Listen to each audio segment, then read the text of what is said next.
Welcome to Math Forest business mathematics chapter 1 lecture 6। आज हम करने जा रहे हैं permutations with repetitions. Permutations with repetitions का मतलब क्या है कि अभी तक हमने जो 3 एक्सरसाइज की थी उसमें हमने क्या किया था कि परम्यूटेशंस किया था जिसमें विदाउट रिपीटेशंस था कि अगर मान लो मुझे 5 डिजिट नंबर बनाना है तो उसमें कोई भी डिजिट रिपीट नहीं होना चाहिए इस तरीके से। पर अब हमारे पास क्या होगा कि रिपीटेशंस अलाउड होगी। मान लो कि मुझे 5 डिजिट दे रखे हैं तो उससे मुझे कोई 3 डिजिट का नंबर बनाना है तो उसमें मैं रिपीट भी कर सकती हूँ। मान लो कि 333 वाला भी आ सकता है, 222 वाला भी आ सकता है, इस तरीके से। और पहले हमने क्या किया था, वर्ड बनाने वाला भी किया था कि हमें कुछ लेटर्स दिए जाते थे, उससे हम वर्ड की अरेंजमेंट्स देखते थे कि कितनी अरेंजमेंट हो सकती है, कितने वर्ड्स बन सकते हैं। तो उसमें हमारे पास रिपीटेशंस अलाउड नहीं हुआ करती थी। पर आज हम जो करेंगे उसमें क्या है कि जो भी होगा हमारे पास, जैसे कि उसमें हमारे पास होता था कि वर्ड्स रिपीट नहीं होते थे। जैसे मान लो कि हमने जितने भी वर्ड्स है, रैट, कैट, मैट, इस टाइप के, जिसमें तीनों लेटर्स डिफरेंट है। पर अब हम जो वर्ड्स जो लेटर्स लेंगे उसमें जो हमारे पास लेटर होंगे वो रिपीट होते होंगे, तो उनकी अरेंजमेंट किस तरीके से होंगी वो भी आज हम चेक करेंगे। तो पहला क्वेश्चन है, क्वेश्चन करने से पहले हम थ्योरम्स कर लेते हैं जिससे आपके पास क्वेश्चन करने बहुत आसान हो जाएंगे। और जो हम 2 थ्योरम करेंगे आज, उन्हीं पे बेस्ड सारे क्वेश्चंस करेंगे हम। तो पहली थ्योरम हमारी क्या कहती है कि the number of permutations of n different objects taken R at a time where repetition is allowed is n power r। वो कह रहा है कि मेरे पास n डिफरेंट ऑब्जेक्ट दे रखे हैं जिसमें से मुझे r की एक टाइम पे अरेंजमेंट करनी है जिसमें रिपीटेशन अलाउड है मेरे पास। तो वो कह रहा है कि ये जो मेरी परम्यूटेशंस आएंगी वो आएंगी n की पावर r। तो पहले हम इसे एक सिंपल एग्जाम्पल से देखते हैं। सॉल्यूशन कैसे करते हैं। फॉर एग्जाम्पल, मान लो कि मुझे 3 डिजिट दे रखे हैं, 1 2 3 डिजिट दे रखे हैं और मुझे इसमें 2 डिजिट का एक मतलब नंबर बनाना है, 2 डिजिट का नंबर बनाना है। तो पहले नंबर पे कितनी चॉइस हो गई मेरे पास, 3 चॉइस हो गई। 1 भी आ सकता है, 2 भी आ सकता है, 3 भी आ सकता है। मतलब ये मेरे n हो गए और ये मेरे क्या है, r है। n तो मेरे पास 3 हो गए, r मेरे पास कितना है, 2 है, कि 2 डिजिट का बनाना है मुझे। अब मेरे पास क्या है, पहले डिजिट पे कुछ, पहले प्लेस पे कुछ भी आ सकता है, 1 भी आ सकता है, 2 भी आ सकता है, 3 भी आ सकता है। अब दूसरे प्लेस पे भी 1 भी आ सकता है, 2 भी आ सकता है, 3 भी आ सकता है, क्योंकि रिपीटेशन क्या है, अलाउड है। तो मेरे पास ये कितना हो गया, 3 क्रॉस 3 हो गया। और वैसे मैं अगर इस फॉर्मूले से देखूं तो भी मेरा क्या हो गया, 3 की पावर 2 हो गई, बात सेम हो गई।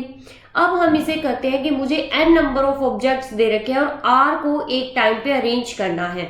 तो मेरे पास क्या हो गया यहाँ पे कि r अरेंजमेंट हो गई। अब हमें क्या करना है, there can be as many permutations. कितनी परम्यूटेशंस हो सकती है, बहुत सारी परम्यूटेशंस हो सकती है। As there are ways of filling, जो वेज है मेरे पास फिल करनी है, जिसे ways of filling up or vacant place. कितने वैकेंट प्लेस है मेरे पास, आर वैकेंट प्लेसेस है। और किससे करने हैं, बाय एन ऑब्जेक्ट से करने हैं। कितने ऑब्जेक्ट से करने हैं, वो एन ऑब्जेक्ट से करने हैं। और वेयर रिपीटेशन इज अलाउड, और वेयर रिपीटेशन इज अलाउड, जिसमें रिपीटेशन मेरी क्या है, अलाउड है। तो उसे देखो हम किस तरीके से करेंगे। सबसे पहले हम आर अरेंजमेंट्स बना लेते हैं। ये मेरी हो गई आर अरेंजमेंट्स हो गई। ये कितनी अरेंजमेंट हो गई मेरी, आर वेकेंट प्लेस हो गई। आर वेकेंट प्लेसेस बना दिए। अब देखो फर्स्ट प्लेस के पास कितनी चॉइस है, एन चॉइस है। एन तरीके से वो फिल हो सकता है क्योंकि मेरे पास एन डिफरेंट ऑब्जेक्ट थे। दूसरे प्लेस पे रिपीटेशन अलाउड है, तो कोई जरूरी नहीं है जो यहाँ पे आए वो यहाँ नहीं आ सकता, वो यहाँ आ सकता है। तो इसके पास भी एन चॉइस हुई, इसके पास भी एन चॉइस हुई, इसके पास भी एन चॉइस हुई, इसके पास भी एन चॉइस हुई, इसके पास भी एन चॉइस हुई। तो और अब मेरे पास क्या है, ये जो इवेंट है ये एक साथ अक्कर होने हैं, मतलब ऑल इवेंट्स टुगेदर होने हैं। तो हमारे पास क्या होगा, ये इवेंट इवेंट क्या होंगे, आपस में मल्टीप्लाई होंगे। तो कितना हो गया, N cross N cross N cross N cross N cross N. कितने प्लेस थे, एन वेकेंट प्लेस थे, वो आर वेकेंट प्लेस थे। तो ये कितने टाइम्स आ गए, आर टाइम्स आ गए। तो इसको हम क्या लिख सकते हैं, एन की पावर आर।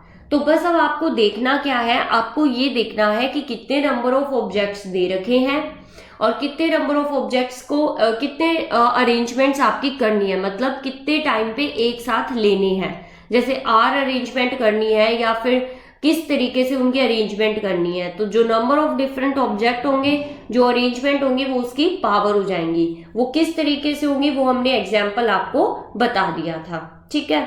तो इस तरीके से सेकंड थ्योरम आपकी क्या कहती है, सेकंड थ्योरम कहती है कि permutations of objects not all distinct, मतलब अभी तक तो हमने जो परम्यूटेशन की थी उसमें एन डिफरेंट ऑब्जेक्ट थे और आर अरेंजमेंट्स थी मेरे पास। अब मेरे पास क्या है, जो ऑब्जेक्ट मुझे दिए जाएंगे वो सारे के सारे डिफरेंट नहीं होंगे। फॉर एग्जाम्पल मैं एक एग्जाम्पल लेके दिखाती हूँ आपको। फॉर एग्जाम्पल मुझे दिया हुआ है MAA, 3 मेरे को डिजिट दे दिए गए हैं जिसमें से 2 रिपीट हो रहे हैं। अब मुझे ये कहेगा कि टोटल नंबर ऑफ अरेंजमेंट्स बता दो, इससे कितनी हो सकती है। तो वैसे देखा जाए तो ये 3 डिजिट थे, 3 डिजिट से हमारे पास कितनी हो सकती है, 6 अरेंजमेंट्स हो सकती हैं। अब हमारे पास क्या होगा कि अब हम देखना चाहते हैं कि किस तरीके से होंगी, पर वो क्या है, डिफरेंट ऑब्जेक्ट के लिए फॉर्मूला था। अब यहाँ पे ये डिफरेंट ऑब्जेक्ट नहीं है, यहाँ पे ऑब्जेक्ट क्या हो रहा है, रिपीट हो रहा है। जब वर्ड्स वाली बात आएगी ना, तो वर्ड्स में तो ऑलवेज वर्ड है, वो डिफरेंट वर्ड्स ही बनाने होंगे, तो उसमें हम बेसिक फॉर्मूला ही लेके चलेंगे परम्यूटेशन वाला। तो अब हमारे पास क्या होगा, अब इसमें हमें क्या करना है, वैसे देखा जाए तो इसकी 6 परम्यूटेशंस होनी चाहिए। कैसे, 1 2 3, 3 प्लेस का, पहले पे 3 आ सकते हैं, फिर 2 की चॉइस है, फिर 1 की चॉइस है, तो कितना हुआ, 3 क्रॉस 2 क्रॉस 1, 6 आनी चाहिए। पर यहाँ पे हम देखेंगे क्या 6 डिफरेंट वर्ड्स बन रहे हैं क्या हमारे पास। देखो क्या बन रहा है, MAA माँ बन गया, AMA बन गया, हमारे पास AAM बन गया, यहाँ पे AMA बन गया। उसके बाद हमारे पास वर्ड सारे क्या हो जाएंगे, रिपीट होने लग जाएंगे। कि हमने क्या किया है, इनको 4 ही डिफरेंट बने हैं, मतलब मेरे पास 4 भी डिफरेंट नहीं बन पाएंगे, 4 भी डिफरेंट नहीं बन पाएंगे, 3 डिफरेंट बन पाएंगे, क्योंकि ये फिर से रिपीट हो गए, तो इनमें से हमें 1 लेना पड़ेगा। तो मेरे पास ओनली 3 डिफरेंट वर्ड्स बने हैं। तो इस केस में हमें क्या करना पड़ेगा, 3 फैक्टोरियल बाई 2 फैक्टोरियल की टोटल नंबर ऑफ ऑब्जेक्ट की फैक्टोरियल, और कितने वो क्या नाम जो वर्ड है वो रिपीट हो रहे हैं उनकी फैक्टोरियल को डिवाइड करना है। तो आपके पास आ गया 3 आंसर आ गया। इसी तरीके से ये तो थे हमारे पास कम नंबर ऑफ ऑब्जेक्ट्स कम थे, जिसमें हम क्या है करके देख पा रहे थे।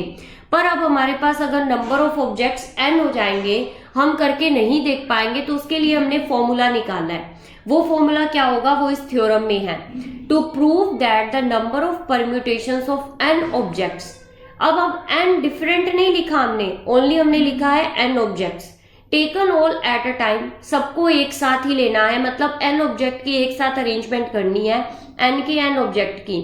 When p objects are alike, जिसमें से p ऑब्जेक्ट एक जैसे हैं, जिसमें से q ऑब्जेक्ट्स एक जैसे हैं और r ऑब्जेक्ट्स एक जैसे हैं। मान लो कि मुझे कोई n नंबर्स दे दिए जाए, उन n नंबर्स में से p एक जैसे हो गए, q एक जैसे हो गए, r एक जैसे हो गए, and remaining objects are different. और उसके बाद जो बचे, मतलब n में से p हटा दो, q हटा दो, r हटा दो, तो जो बचेंगे वो मेरे पास डिफरेंट ऑब्जेक्ट बचेंगे। तो मुझे देखनी है कि कितनी नंबर ऑफ डिफरेंट ऑब्जेक्ट और परम्यूटेशंस हो सकती है। तो वो ये कह रहा है कि जो परम्यूटेशंस बनेंगी वो ये बनेंगी n factorial divide by p factorial, q factorial, r factorial. मतलब आपका सीधा सा हिसाब किताब क्या है कि आपको ये देखना है कि ये कितने कितने लेटर्स दे रखे थे, आपको 3 दे रखे थे, तो n कितना हो गया आपके पास, 3 हो गया। अब आपके पास 2 एक जैसे हैं, तो p इजिकल टू कितना हो गया, 2 हो गया। r और q कुछ भी है नहीं, तो आपको क्या करना है, 3 फैक्टोरियल बाय 2 फैक्टोरियल करना, और आंसर आ गया आपका 3। ये इस तरीके से आपको क्वेश्चन अटेम्प्ट करने हैं। अब आपको हम ये देखना चाहते हैं कि ये आया कैसे हमारे पास, तो ये किस तरीके से आया, इसका सॉल्यूशन करते हैं हम। सॉल्यूशन क्या कहता है कि पहले हमने लेट कर लिया कि इसकी परम्यूटेशंस कितनी होंगी। Let the number of permutations, जो मेरे पास परम्यूटेशंस है इसकी, वो हमारे पास मान लिया x है। अब हमने x परम्यूटेशंस है जिसमें से p जो ऑब्जेक्ट है वो एक जैसे, और वो आपस में अरेंजमेंट करेंगे। जैसे आपको याद हो तो पिछले जो लेक्चर था उसमें हमने देखा था कि अगर हमारे पास p ऑब्जेक्ट टुगेदर अरेंज होते हैं, एक साथ अरेंज होते हैं, तो उनकी खुद की अरेंजमेंट्स भी तो होती है ना। तो यहाँ पे मेरे पास मैंने माना है कि जो मेरी नंबर ऑफ परम्यूटेशंस है वो x है, जिसमें से जो P है वो डिफरेंट अपनी अरेंजमेंट्स बना रही है। तो हमारे पास यहाँ पे क्या आ गया, the P alike objects be made different or made different from each other, they made different from each other।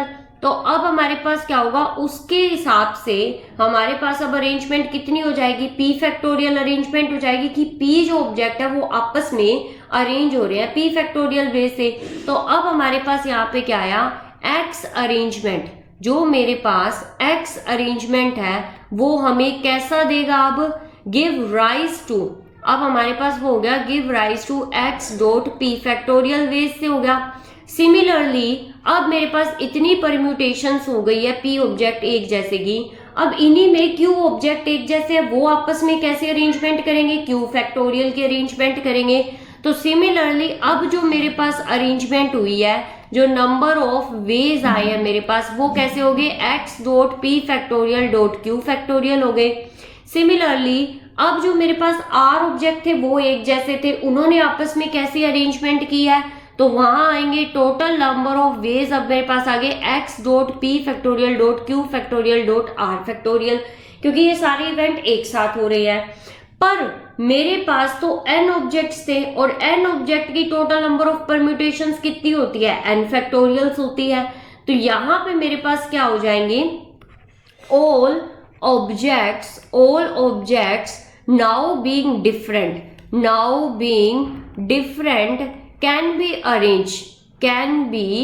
arranged कितने तरीके से, n फैक्टोरियल वे से। अब हमने क्या कर लिया, हमने माना कि जो मेरे पास n ऑब्जेक्ट्स थे वो डिफरेंट अरेंजमेंट्स बना रहे थे और वो डिफरेंट कैसे थे, n फैक्टोरियल वे से थे।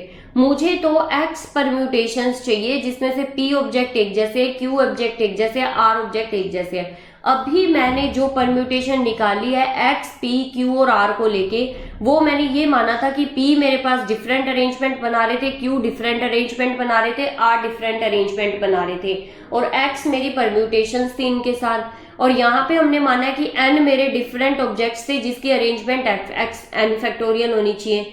तो मतलब ये दोनों अरेंजमेंट इक्वल होनी चाहिए क्योंकि सेम नंबर ऑफ ऑब्जेक्ट्स हो गए हमारे पास, तो हम इन दोनों अरेंजमेंट्स को इक्वल रखेंगे। तो x dot P factorial dot Q factorial dot R factorial is equal to N factorial.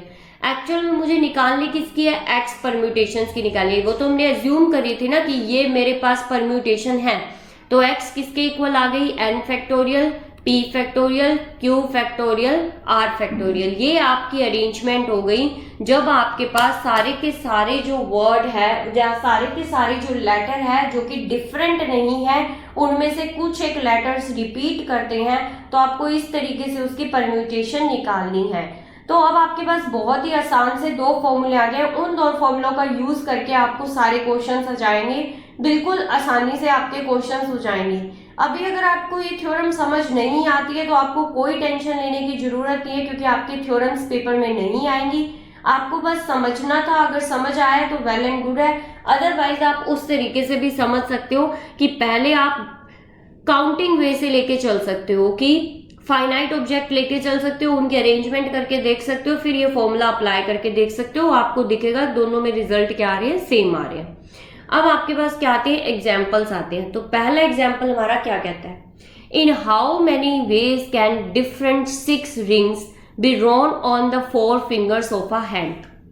मेरे पास यहाँ पे क्या है, ये क्या कह रहा है, मेरे पास 6 रिंग है, 1 ring, 2 ring, 3 ring, 4 ring, 5 ring, 6 ring. मेरे पास 6 डिफरेंट रिंग्स है, 6 डिफरेंट रिंग्स हो गई, ठीक है। मेरे पास 4 फिंगर्स हो गई, ये छोटे वाली, ये उससे बड़ी, ये मिडल फिंगर हो गई, ये इंडेक्स फिंगर हो गई आपके पास, और ये आपका थंब हो गया, और ये यहाँ पे हाथ बन गया आपका। आपको 4 दे रखी है ऑप्शन, पहली, दूसरी, तीसरी, चौथी, 4 फिंगर दे रखी है आपको। ये कह रहा है कि 4 तो डिफरेंट फिंगर्स हो गई और 6 डिफरेंट रिंग हो गई। अब आपको याद आया तो आपको पहला फॉर्मूला लगाना है कि रिपीटेशन तो अलाउड है, कि एक फिंगर में कितनी भी रिंग आ सकती है, कोई भी आपके पास रिस्ट्रिक्शन नहीं है, सारी की सारी एक फिंगर में भी आ सकती है, सारी की सारी दूसरी में भी आ सकती है, तीसरी में भी आ सकती है, चौथी में भी आ सकती है। पर कुछ बच्चे क्या करते हैं, इसमें कंफ्यूज होते हैं। कंफ्यूज किस में होते हैं, बच्चे सोचते हैं 6 पावर 4 आएगा या 4 पावर 6 आएगा। ठीक है, यहाँ पे बच्चों को ये पता नहीं चलता कि अरेंजमेंट किसकी करनी है और ऑब्जेक्ट कौन है, एन कौन है, आर कौन है, वो चीज आपको नहीं समझ आती। तो हम पहला केस लेके चलते हैं। केस फर्स्ट हम डिस्कस करते हैं 6 की पावर 4 की। 6 की पावर 4 का मतलब है कि आपके पास 4 फिंगर्स है, उनमें से हम रिंग को चॉइस देते हैं। तो मान लिया कि ये मेरे पास पहली रिंग है, ये पहली रिंग मेरी मान लो कि फोर्थ फिंगर में आ गई, फर्स्ट रिंग मेरी फोर्थ फिंगर में आ गई, यहाँ पे आ गई। इसके पास कितनी चॉइस है, 6 चॉइस है। दूसरी भी मान लो पहले में आ गई, तीसरी भी मान लो पहले में आ गई, चौथी में। तो ये रिंग है, जो ये फिंगर है, इसके पास कितनी चॉइस हुई, 6 चॉइस हुई।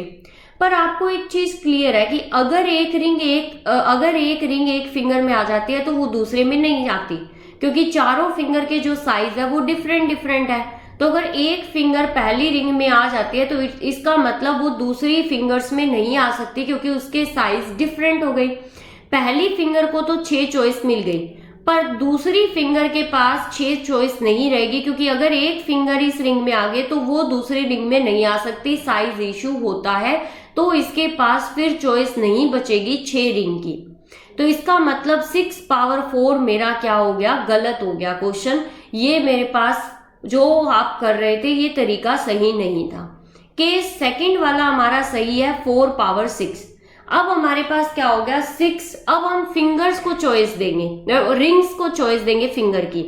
पहली जो रिंग है वो चारों उंगलियों में से किसी में भी आ सकती है। इसके पास 4 उंगलियों की चॉइस है, 4 उंगलियों में से किसी में भी आ सकती है, पहली में भी, दूसरी में भी, तीसरी में भी, चौथी में भी। ठीक है, दूसरी जो रिंग है वो भी चारों में से किसी में भी आ सकती है, पहली, दूसरी, तीसरी, चौथी में भी। हमने कोई फिक्स नहीं किया उसे।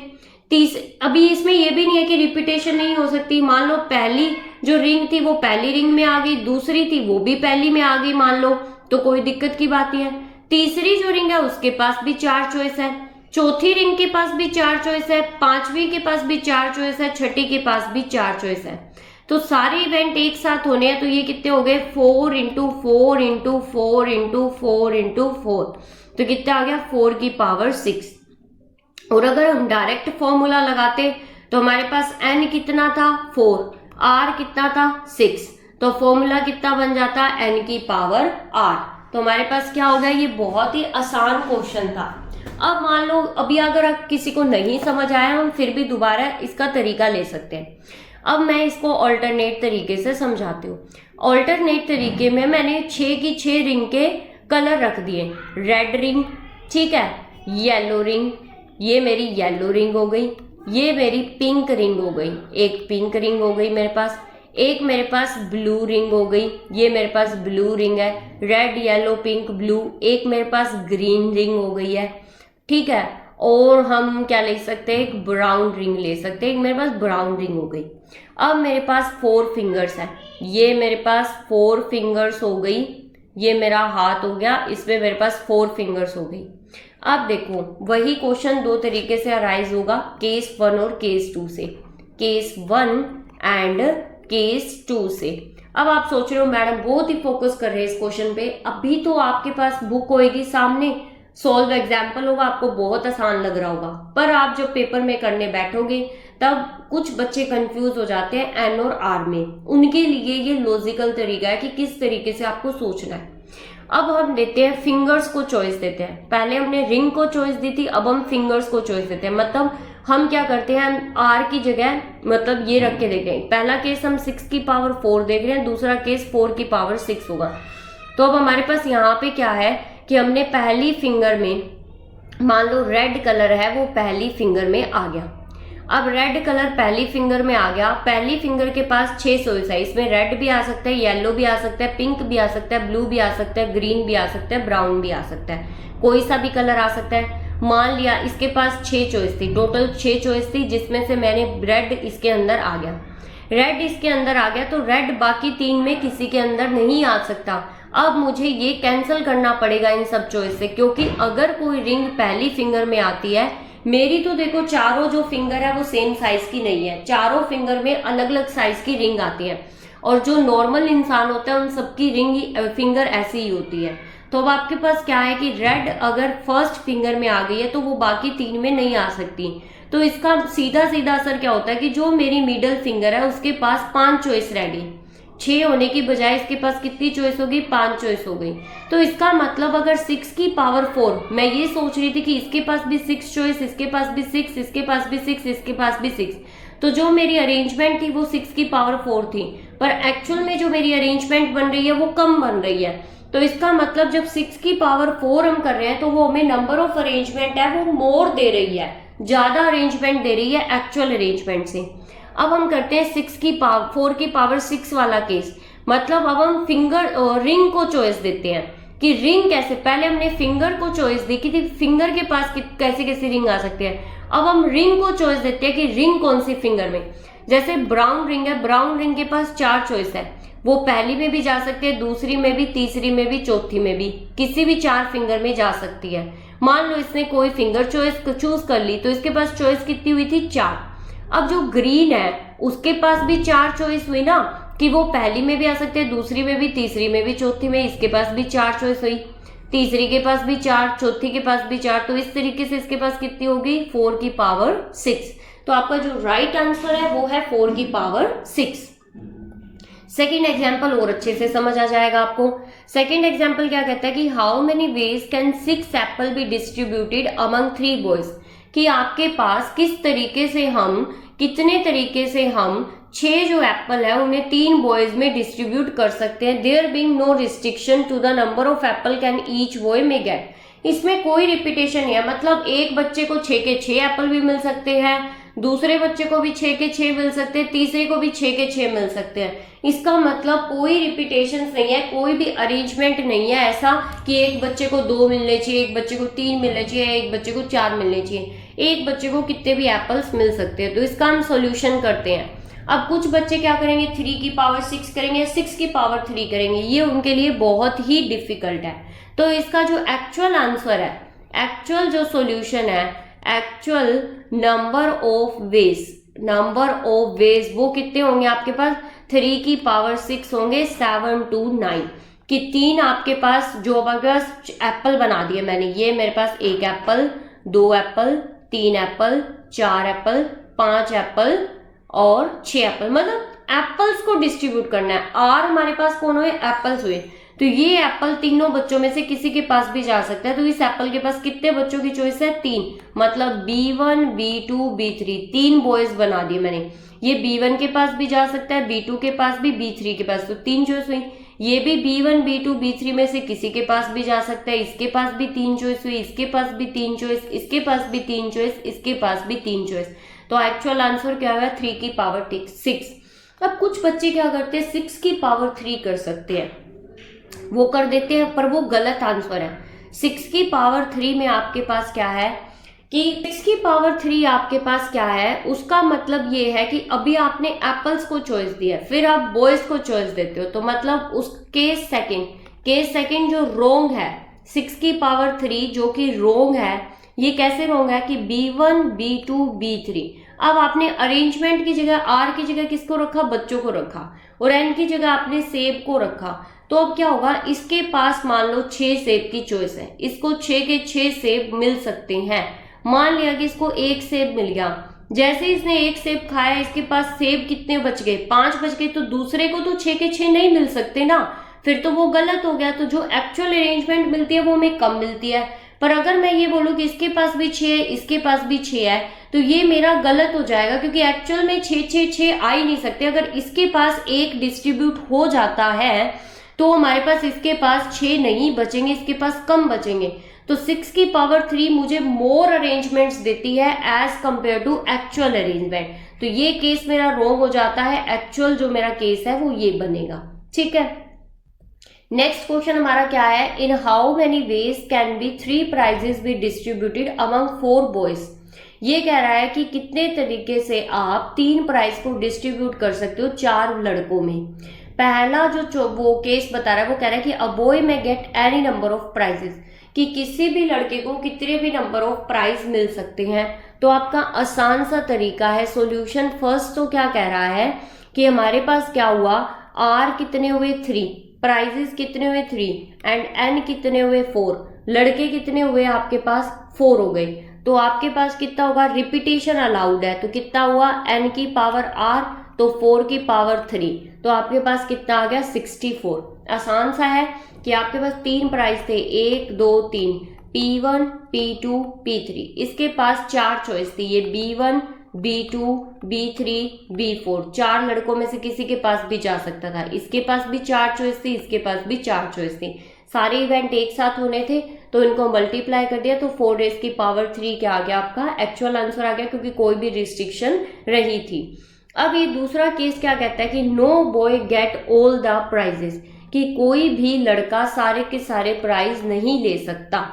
पर अब हम क्या करते हैं, ये सब जैसे होता है ना कि all together, all note together, तो हम क्या करते हैं ऑल टुगेदर आने का चॉइस निकालते हैं और बाकी भी टोटल में से माइनस कर देते होते हैं। उसी तरीके से अब हम सारे के सारे प्राइस अगर एक लड़के को मिल जाए तो वो कितनी चॉइसेस होंगी, 4 ही चॉइसेस हो सकती है। कि मान लो पहले लड़के को 4 मिल गए, दूसरे लड़के को 4 मिल गए, तीसरे लड़के देखो B1 B2 B3 B4, ये कितने केस बन सकते हैं कि सारे प्राइज एक ही लड़के को मिल जाए। ये पॉसिबिलिटी है, B1 को सारे प्राइज मिल गए, B2 को सारे प्राइज मिल गए, B3 को सारे प्राइज मिल गए, B4 को सारे प्राइज, या तो B1 को मिल गए या B2 को मिल गए या B3 को मिल गए या B4 को मिल गए। सारे के सारे प्राइज एक लड़के को मिलने के जो वेज है वो 4 वेज है। तो हमारे पास क्या है, number of ways in which, जिसमें क्या है 1 बॉय, एक ही लड़का 1 boy get all the 3 prizes, जिसमें से क्या किया उसने सारे प्राइजेस ले लिए। तो हमारे पास कितना हुआ, ये 4 हुआ कि number of ways in which 1 boy get all 3 prizes is 4 हो गए, क्योंकि 4 लड़के थे, 4 ही चॉइस थी कि या तो B1 के पास चले जाए चारों प्राइज, तीनों प्राइज, या B2 के पास चले जाए या B3 के पास चले जाए या B4 के पास चले। ये है सारे के सारे प्राइज एक लड़के को मिल जाएंगे। पर हमें निकालना क्या है, number of ways in which हमारे पास क्या आना चाहिए, no boy get all the prizes, जिसमें सारे प्राइज एक लड़के को नहीं मिलने चाहिए। तो टोटल नंबर ऑफ चॉइसेस कितनी थी प्राइज लेने की, जिसमें रिपीटेशन भी अलाउड थी, वो थी 64, जिसमें से सारे के सारे प्राइज एक ही लड़के को मिल जाए वो चॉइस कितनी थी 4। तो मुझे निकालने हैं कि सारे के सारे प्राइज एक लड़के को ना मिलने चाहिए, तो हम टोटल में से 4 को घटा देंगे तो हमारे पास कितने हुए 60 नंबर ऑफ वेज है, जिसमें क्या होगा कि सारे के सारे एक लड़के को प्राइज नहीं मिलेंगे, वो सारे वेज हमारे पास कितने हुए 60 हुए। तो ये बहुत ही आसान क्वेश्चंस है सारे के सारे। अब हमारे पास आता है फोर्थ एग्जाम्पल हमें क्या कहता है कि इन how many 3 digit number can be formed by using digit, जिसमें 1 3 6 8। तो पहला हम सॉल्यूशन करते हैं, उसमें हमारे पास क्या दिया हुआ है 3 डिजिट नंबर बनाना है। तो R कितना हुआ मेरा 3 हो गया, 1 2 3, 3 प्लेस है। अब मेरे पास can be formed by using digit कितने हैं 4, n कितना हो गया 4। तो पहले के पास चॉइस कितनी हो गई 4, दूसरे के पास चॉइस कितनी होगी 4, तीसरे के पास चॉइस होगी 4, क्योंकि रिपीटेशन आर अलाउड, रिपीटेशंस है वो क्या है अलाउड है। तो इसलिए हमारे पास पहले जो वेकेंट प्लेस है उसके पास भी 4 चॉइस है, क्योंकि इसमें से 1 3 6 8 कुछ भी आ सकता है, इसके पास भी 1 3 6 8 कुछ भी आ सकता है, इसके पास भी 1 3 6 8 कुछ भी आ सकता है। तो हमारे पास जो पहले का आंसर हुआ, फर्स्ट का जो आंसर हुआ वो हुआ n की power r is equal to 4 की पावर 3, जो कि हुआ 64। ये हमारा हो गया आंसर आसानी से। अब हमारा आता है सेकंड में उसने दे दिया 0 2 3 6 8 और हमें 3 डिजिट नंबर बनाना है। तो अब ये किस तरीके से होगा, तो सेकंड हमारे पास देखो मुझे 1 2 3 प्लेस बना दिए मैंने। अब एक चीज देखो, 0 इस प्लेस पे 100 प्लेस पे नहीं आ सकता, 0 100 प्लेस पे अगर आ गया तो मेरे पास 2 डिजिट का नंबर ही बनेगा, इसलिए 0 पहले प्लेस पे नहीं आ सकता। तो पहले प्लेस पे हमें 0 को हटाना पड़ेगा, तो 0 को अगर हटाना है तो इसके पास चॉइस कितनी बची, सिर्फ 4 की। कितनी चॉइस बची, सिर्फ 4 की, क्योंकि मेरे पास 5 डिजिट नंबर थे। कौन से नंबर थे, 0 2 3 6 8, 1 2 3 4 5 थे, जिसमें से फर्स्ट प्लेस पे 100 प्लेस पे 0 आ ही नहीं सकता। तो मेरे पास बचे कितने, 4 बचे। तो पहले प्लेस पे 4 चॉइस हुई, दूसरे प्लेस पे 5, 0 अब आ सकता है, तीसरे पे भी 5, क्योंकि रिपीटेशंस अलाउड है। अगर 2 आ गया तो दोबारा से 2 आ सकता है, अगर 3 आ गया तो दोबारा से 3 आ सकता है, कोई भी रिस्ट्रिक्शंस नहीं है। तो अब हमारे पास आ गया नंबर ऑफ वेज, जो वेज है वो कितने हो गए, 4 × 5 × 5, तो हमारे पास कितने हो गए, 100 हो गए। ये बिल्कुल आसान सा क्वेश्चन था, क्योंकि 100 प्लेस पे 0 नहीं आ सकता, इसलिए 100 प्लेस पे चॉइस है 4 डिजिट की सिर्फ। बाकी सारे जो प्लेस है, टेंस प्लेस और यूनिट प्लेस, उस पे 5-5 डिजिट की चॉइस थी। सारे इवेंट एक साथ होने थे, तभी तो 3 डिजिट नंबर बनेगा, इसलिए हमने तीनों को क्या कर दिया, मल्टीप्लाई कर दिया, हमें आंसर मिल गया। अब हमारे पास क्या है, नेक्स्ट क्वेश्चन क्या आता है, नेक्स्ट क्वेश्चन आता है how many 7 digit numbers can be formed by using digit 1 2 0 2 4 2 and 4, कि आपके पास 7 डिजिट नंबर बनाना है और इन डिजिट को यूज करिए। तो सबसे पहले मेरे पास आर क्या हुआ, 7 हुआ, एन कितना हुआ मेरे पास, 1 2 3 4 5 6 7 हो गया। अब इसमें से रिपीट कितने कर रहे हैं, पी कितना हुआ मेरे पास, 1 2 3, पी मेरे पास कितना हुआ, हमारे पास यहाँ पे 3 आ रहा है, ठीक है। और क्यू कितना हुआ मेरे पास, 4 रिपीट कर रहा है तो 2 आ रहा है, ठीक है, ये हो गया। पी हो गया 3, क्योंकि 2 है वो 3 बार रिपीट हो रहा है, क्यू है वो 2, जो 4 है वो 2 टाइम्स रिपीट हो रहा है, तो ये हो गया मेरे पास। अब आपके पास आसान सा तरीका था। अब ये कह रहा है कि how many 7 digit number can be formed by using digit this. तो अब आपके पास क्या हो गया, यहाँ पे रिक्वायर्ड नंबर अब हमें बनाना है, 7 डिजिट नंबर बनाना है। 7 डिजिट नंबर का अब यहाँ पे डिफिकल्टी क्या आ रही है, अब कुछ बच्चे क्या करेंगे, डायरेक्ट फॉर्मूला निकालेंगे और आंसर निकालेंगे। यहाँ पे मेरे पास एक डिफिकल्टी आ रही है, 7 डिजिट नंबर मतलब मिलियन हमारे पास 1 2 3 4 5 6 7, यहाँ तक हमारे पास हो गया यहाँ पे, और ये हो गया हमारे पास ऐसे। अब इस प्लेस पे 0 नहीं आ सकता, तो यहाँ पे 0 नहीं आ सकता, तो इसका हम किस तरीके से सॉल्यूशन करेंगे। तो सबसे पहले हम टोटल नंबर ऑफ वेज निकालते हैं, फिर हम निकालते हैं कि 0 को पहले प्लेस पे फिक्स कर देते हैं। पहले हमने टोटल नंबर ऑफ वेज निकाले, फिर फर्स्ट प्लेस पे 0 को फिक्स कर दिया, फिर टोटल नंबर ऑफ वेज में से 0 वाला जो प्लेस था उसको माइनस करेंगे, तो हमें वही नंबर मिलेंगे जिसमें पहले डिजिट, पहला जो प्लेस होगा उस पे 0 कभी भी नहीं आएगा, तभी तो 7 डिजिट नंबर बनेगा। क्योंकि अगर आपके पास 7th नंबर जो हमारा मिलियंस ऑफ वाला प्लेस है, वहां पे अगर आपके पास 7 जो ये प्लेस है, अगर इस पे 0 आ जाता है तो ये 7 डिजिट नंबर कभी भी नहीं बन पाएगा, इसलिए हमने ये तरीका निकाला है। तो सबसे पहले हम करते हैं number of ways that can be formed, कितने होंगे, n फैक्टोरियल, p फैक्टोरियल और q फैक्टोरियल। हमने कौन सा फॉर्मूला लगाया, n factorial, p factorial, q factorial, जो कि आया 7 factorial 3 factorial by 2 factorial. Simple सा कि नंबर ऑफ डिजिट दे रखे हैं, उनमें से जो सेम है उन्हें p q का नाम दे दो और हमारा काम चल जाएगा। अब इसे हमने सॉल्व किया तो आया ये 420, पर मेरे पास ये वो सारे वेज है जिसमें 0 भी है पहले नंबर पे, इसमें मेरे पास वो सारे हैं जिसमें 0 भी है पहले नंबर पे, 0 ना भी हो पहले नंबर पे। ये मेरे पास टोटल नंबर ऑफ वेज है जो इन डिजिट से मिलके बनता है, पर मुझे तो ऐसे वेज चाहिए जिसमें 0 पहले प्लेस पे ना आए। तो अब इसका मेरे पास एक इलाज है कि अगर मैं 0 को पहले प्लेस पे फिक्स कर दूं, वो नंबर ऑफ वेज निकाल लूं, तो मेरे पास आसानी हो जाएगी कि अगर मैं 7 ये इसमें से टोटल नंबर ऑफ वेज में से 0 पहले प्लेस पे फिक्स करने वाले वेज को माइनस कर दूं, तो मेरे पास जो रिमेनिंग वेज मिलेंगे वो प्रॉपर वो वेज होंगे जिनमें 0 इस प्लेस पे नहीं होगा। तो अब मैं क्या करती हूँ यहाँ पे, अब हम यहाँ पे क्या करते हैं, वी विल फिक्स 0। हमने क्या किया, हमने 0 को फिक्स कर दिया in the extreme left position. अब हमने क्या किया, एक्सट्रीम लेफ्ट पोजीशन पे 0 को क्या कर दिया, फिक्स कर दिया। मतलब 1 2 3 4 5 6 7 7 थे, ये मेरे पास सबसे जो लास्ट में लेफ्ट है उस पे मैंने 0 को फिक्स कर दिया। मतलब इस प्लेस पे कोई भी चॉइस नहीं है अरेंजमेंट की। तो मेरे पास कितने बचे, टोटल नंबर ऑफ प्लेस कितने बचे, 6। मतलब अब n मेरा कितना हो गया, 6। p कितना था, वही 3, और q कितना था, 2, क्योंकि 0 ही हटा है, 2 4 3 तो नहीं हटाना।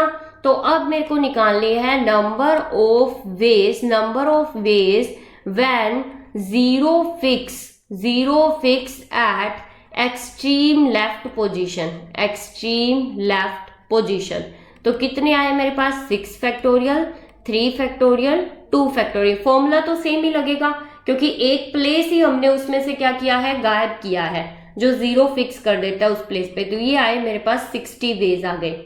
अब देखो मेरे पास क्या हुआ, अब हमें चाहिए टोटल नंबर ऑफ रिक्वायर्ड जिसमें 0 फर्स्ट प्लेस पे नहीं आना चाहिए, मतलब एक्सट्रीम लेफ्ट पोजीशन पे नहीं आना चाहिए। अब आया नंबर ऑफ वेज, जो नंबर ऑफ वेज है, किस नंबर ऑफ वेज मतलब 7 डिजिट नंबर बनने का, 7 डिजिट नंबर बनने का, वो क्या हो जाएगा, टोटल नंबर ऑफ वेज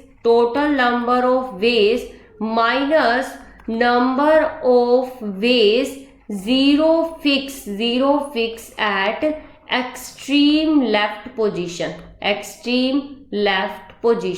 क्योंकि टोटल नंबर ऑफ वेज में दोनों टाइप के थे, जिसमें 0 पहले प्लेस पे था भी और 0 पहले प्लेस पे नहीं भी था। जो दूसरा हमने ये कंडीशन निकाली, ये ऐसी निकाली जिसमें 0 पहली पोजीशन पे था। अगर हम टोटल नंबर ऑफ वेज से 0 पहली पोजीशन वाले कैंसिल कर देंगे तो हमारे पास वही बचेंगे जिनमें 0 पहले प्लेस पे कभी आ ही नहीं सकता, तभी तो हमारे पास 7 डिजिट नंबर बन पाएगा। तो हमारे पास आया था टोटल 420 आया था, उसमें से हमने 60 माइनस कर दिया तो आया 360। ये मेरा क्या है, आंसर है।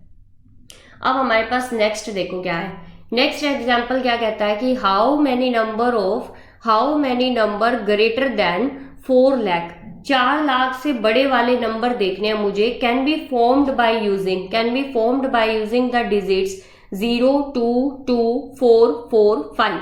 कि मेरे पास ये डिजिट दे रखे हैं, 6 डिजिट दे रखे हैं, इन 6 डिजिट को यूज करके मुझे ऐसे नंबर बनाने हैं जो 4 लाख से बड़े हो। 4 लाख से बड़े होने का मतलब कि पहली पोजीशन पे या तो 4 आ सकता है या 5 आ सकता है।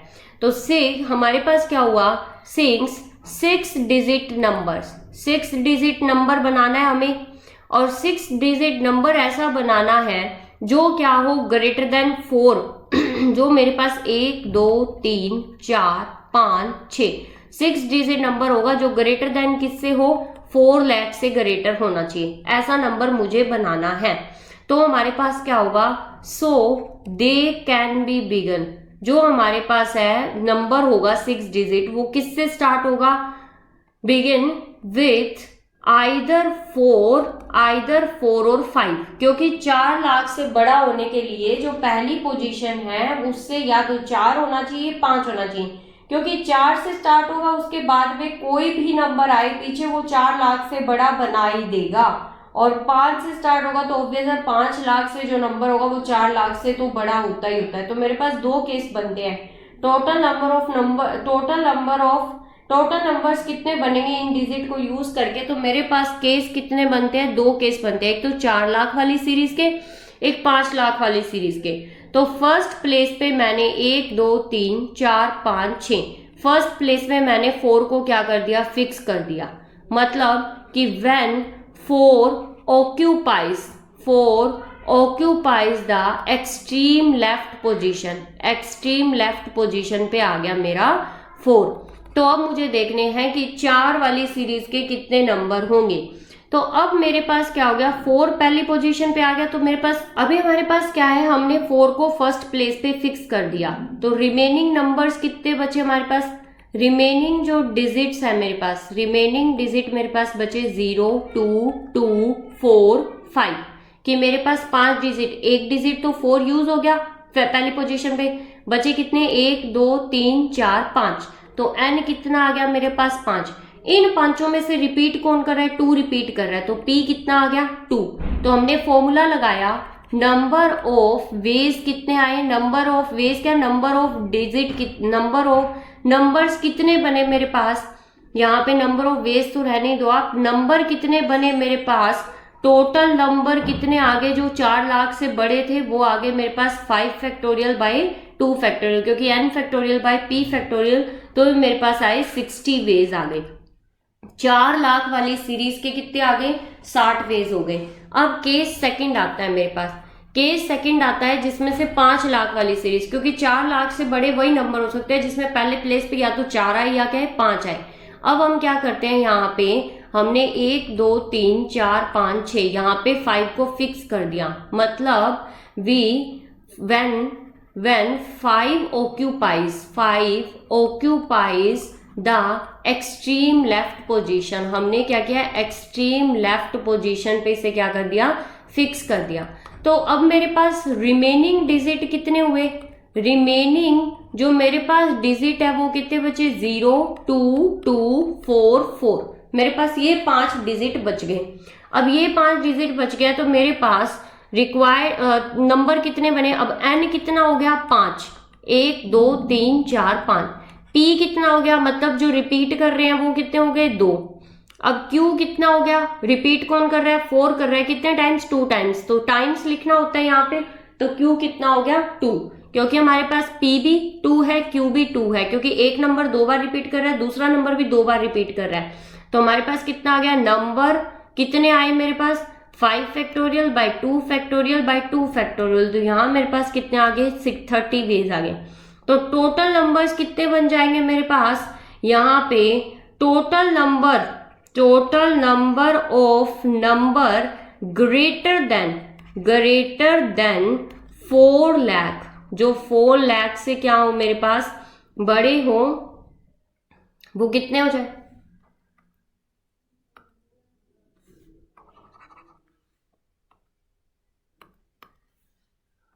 ग्रेटर देन 4 लाख, तो वो मेरे पास कितने आ जाएंगे 60 प्लस 30, तो कितने आए मेरे पास 90, कि 30 तो थे जो यहाँ पे थे और 60 तो थे वहां पे थे जो इससे क्या थे बड़े थे, जो इन डिजिट का यूज करके बने थे। ये बहुत आसान सा क्वेश्चन था। अब आपके पास क्या है, नेक्स्ट एग्जाम्पल क्या है, how many numbers greater than a million formed with digit this. Million का मतलब क्या है, जिसमें आपके पास क्या होती है 6 जीरो होती है, ऐसा कोई नंबर जिसके पास 6 जीरो का मतलब 7 डिजिट नंबर। तो हमारे पास 1 2 3 4 5 6 7 कि मिलियन होता है, वो हमारे पास क्या होता है, a number greater than a million has 7 places, कि जिसमें हमारे पास क्या हो 7 प्लेसेस हो, क्योंकि 6 जीरो वाला हमारे पास क्या होता है मिलियन होता है, और 9 जीरो वाला हमारे पास क्या होता है बिलियन होता है। तो हमारे पास ये कह रहा है कि how many numbers greater than a million formed with digit, इनसे बनेगा, तो हमारे पास 7 प्लेस का नंबर बनेगा। वो कैसे बनेगा आप देखो, फर्स्ट, अब हमारे पास वही केस अराइज होता है कि अगर फर्स्ट प्लेस पे 0 आ गया तो ये 7 डिजिट का नंबर तो बन ही नहीं पाएगा। इसलिए ये जो क्वेश्चन है ये डिट्टो सेम वही क्वेश्चन है जो मैंने आपको करवाया था एग्जाम्पल नंबर 5। तो ये हो गया हमारे पास सेम एज एग्जाम्पल नंबर 5। बस आपको इसकी स्टेटमेंट समझनी थी कि 7 डिजिट का नंबर ये क्यों बना। ठीक है, नेक्स्ट क्वेश्चन की तरफ मूव करते हैं। How many different words can be formed with word Allahabad, in how many of them the vowels occupy the even position. एक ही क्वेश्चन में 2 क्वेश्चन है। ये पहला तो ये कह रहा है कि अलाहाबाद जो हमें दिया हुआ है, इन लेटर से आप कितने डिफरेंट वर्ड्स बना सकते हो, क्योंकि इसमें 4 ए है जो रिपीट हो रहे हैं, 2 एल है जो रिपीट हो रहे हैं। तो हमारे पास यहाँ पे जो टोटल वर्ड्स, जो टोटल लेटर्स दिए हैं उनमें रिपीटेशन है, तो आप नंबर ऑफ वेज, अब यहाँ पे क्या बना सकते हैं, number of different words, number of different words कितने बना सकते हैं, N factorial, P factorial, Q factorial. तो अब हमारे पास एन यहाँ पे क्या है, 1 2 3 4 5 6 7 8 9, कितने हुए हमारे पास 9 हो गए, 9 लेटर्स हो गए, जिसमें से हमारे पास रिपीट, अब हमारे पास N9 हो गए। अब रिपीट कौन कर रहा है, ए रिपीट कर रहा है, तो वो कितने टाइम्स रिपीट कर रहा है, ए पी को हमने ए की मतलब ए वाले को देखते हैं हम, 1 2 3 4, 4 बार रिपीट कर रहा है तो पी कितना हुआ 4, क्यू कितना हुआ 2, क्योंकि एल कितनी बार रिपीट कर रहा है 2 टाइम्स रिपीट कर रहा है। तो यहाँ पे हमने ये फॉर्मूला लगाया, मतलब 9 factorial by 4 factorial by 2 factorial is equal to हमारे पास आंसर आ गया 7560। आसान सा क्वेश्चन था। पहली जो स्टेटमेंट थी वो बिल्कुल आसान थी। सोचना किसमें था, सेकंड स्टेटमेंट में, कि how many of them the vowels occupy the even position, कि इवन पोजीशंस पे कौन से वाले होंगे वो हमें देखना है। ये क्वेश्चन हम पिछले जो लेक्चर था उसमें एक में कर चुके हैं, जिसमें हमारे पास था कि एक कॉन्जिक्यूटिव एक वोवल्स, एक कॉन्जिक्यूटिव एक वोवल्स वाला आना चाहिए, वो किया था उस तरीके से। तो अब हम इसका सेकंड तरीका करते हैं। उसमें क्या है, देयर आर 4 वोवल्स, 4 वोवल्स है आपके पास। कौन है 4 वोवल, 4 एज है, और वो कौन से हैं 4 एज है आपके पास, 4 ए है, ए। तो वैसे देखा जाए तो वो 4 डिफरेंट नहीं हुए, वो एक ही। अब हम क्या कहते हैं कि हमारे पास क्या आना चाहिए, इवन प्लेस पे ऑक्यूपाई होना चाहिए। तो मेरे पास वैसे देखा जाए तो कितने डिजिट थे, 1 2 3 4 5 6 7 8 9 डिजिट थे, जिसमें से ये प्लेस इवन है, ये प्लेस इवन है, ये प्लेस इवन है और ये प्लेस इवन है। इन पे मेरे पास वोवल्स आ सकता है, इस पे और इस पे क्या आ सकते हैं, वोवल्स आ सकते हैं। पर मेरे पास जो 4 वोवल्स है चारों की चारों सेम है। तो अगर मैं करती, मेरे पास अब n कितना हुआ 4, अरेंजमेंट कितनी हुई 4, पर उसमें रिपीटेशंस कितने कर रहे हैं, 4 के 4 रिपीट कर रहे हैं। अब मुझे 4 वर्ड्स दे दिए, 4 पोजीशंस पे उन्हें ऑक्यूपाई करना है, पर चारों के चारों ही क्या कर रहे हैं, रिपीट कर रहे हैं। तो मुझे क्या करना है, these four even places can be filled by 4 vowels। तो जो 4 vowels है उनसे फिल करना है, तो वो आया 4 फैक्टोरियल बाय 4 फैक्टोरियल। वैसे देखा जाए फॉर्मूला लगाने की जरूरत नहीं थी, क्योंकि चारों ही प्लेस पे सिर्फ एक ही तरीका है, क्या आ सकता है, ए ही आ सकता है, क्योंकि चारों वोवल सेम थे तो एक ही तरीका बना। और इससे भी क्या बना, एक ही वे बना, तो एक ही तरीका बना आपके पास, क्योंकि 4 तो नंबर थे और चारों के चारों रिपीट करते थे, तो उनसे हमने क्या कर दिया, n factorial by p factorial. आ गया आपके पास एक तरीका। अब आपके पास रिमेनिंग कितनी पोजीशन बची, 1 2 3 4 5 पोजीशंस है, 5 ही वर्ड है आपके पास, जिसमें से l है जो रिपीट करता है। तो आपके पास रिमेनिंग पोजीशंस की वो देखनी है आपके पास। तो अब हम क्या करते हैं, रिमेनिंग अरेंजमेंट्स देखते हैं, रिमेनिंग लेटर्स अरेंजमेंट देखते हैं। तो आपके पास क्या है, 5 फैक्टोरियल बाय 2 फैक्टोरियल। 5 फैक्टोरियल तो टोटल 5 लेटर्स बच गए थे, 2 फैक्टोरियल मतलब l 2 बार रिपीट करता था, तो रिपीटेशंस को डिवाइड करना होता है। तो आपके पास यहाँ पे कितना आया, 60 वेज आ गए। तो अब ये इवेंट और ये इवेंट एक साथ होने हैं, क्योंकि हमारे पास ये दोनों इवेंट एक साथ होने हैं, तभी तो 9 लेटर का वर्ड बनेगा ना हमारे पास। इवन प्लेस पे वोवल्स आएंगे और बाकी लेटर्स हमारे पास ओड प्लेस पे आएंगे, तभी जाके तो 9 लेटर का वर्ड्स बनेगा। तो हमारे पास क्या हो गया यहाँ पे, यहाँ हम आंसर लिख देते हैं। तो टोटल नंबर ऑफ वर्ड्स कितने बने आपके पास, 1 into 60 इज इक्वल टू क्या आ गया, 60 वेज आ गया, जिसमें कौन से वाला आ गया, जहां पे वोवल्स कहाँ थे, इवन प्लेस पे थे। When vowels at even place, जहां पे वोवल्स कहाँ थे, इवन प्लेसेस पे थे। ठीक है, ये वाला आ गया आपके पास। ये आसान सा तरीका था बिल्कुल। अगर ये वोवल्स डिफरेंट होते तो आप कैसे करते, 4 वोवल्स 4 प्लेस थी इवन प्लेस की, जितने वोवल्स थे उनको नंबर ऑफ प्लेस पे अरेंज कर देते उतने, और जो बचे होते उसको अरेंजमेंट कर देते, तो उन्हें मल्टीप्लाई कर देते। ये भी आसान तरीका था आपके पास। अब आपके पास क्या है, नेक्स्ट क्वेश्चन क्या कहता है कि how many arrangements can be made of the letter of the word arrangement, कि आपको एक अरेंजमेंट वर्ड दे रखा है, इसके लेटर से आपको एक वर्ड बनाने हैं, जिनमें क्या है कि इन how many of these the vowels occurs together, कि हमारे पास क्या होगा कि जो वोवल्स है वो क्या आ जाए, एक साथ आ जाए। तो ये हमें देखना है। तो पहले हम क्या करते हैं, टोटल नंबर ऑफ वेज निकालते हैं। फिर दूसरा हम देखते हैं हमारे पास पहले हमने देखा टोटल नंबर ऑफ अरेंजमेंट्स देखते हैं हमारे पास, फिर हम देखते हैं कि जो हमारे पास वोवल्स है वो एक साथ आ जाए उसकी अरेंजमेंट देखते हैं वो कैसे होगी। ठीक है, तो अब हम सॉल्यूशन देखते हैं। इसका सॉल्यूशन क्या है, सबसे पहले हमें देखना है कि कितने नंबर का वो बनेगा, 1 2 3 4 5 6 7 8 9 10 11, तो n कितना हुआ मेरे पास 11। अब रिपीट कितने हो रहे हैं, p देखते हैं, a रिपीट हो रहा है तो 1 2 2 टाइम रिपीट कर रहा है, q क्या बन रहा है, r रिपीट हो रहा है कितने टाइम, 1 2 2 टाइम्स रिपीट हो रहा है। अब हम और देखते हैं और क्या रिपीट हो रहा है, हमारे पास e रिपीट हो रहा है 1 2, ये भी 2 टाइम्स, तो r कितना हो गया 2।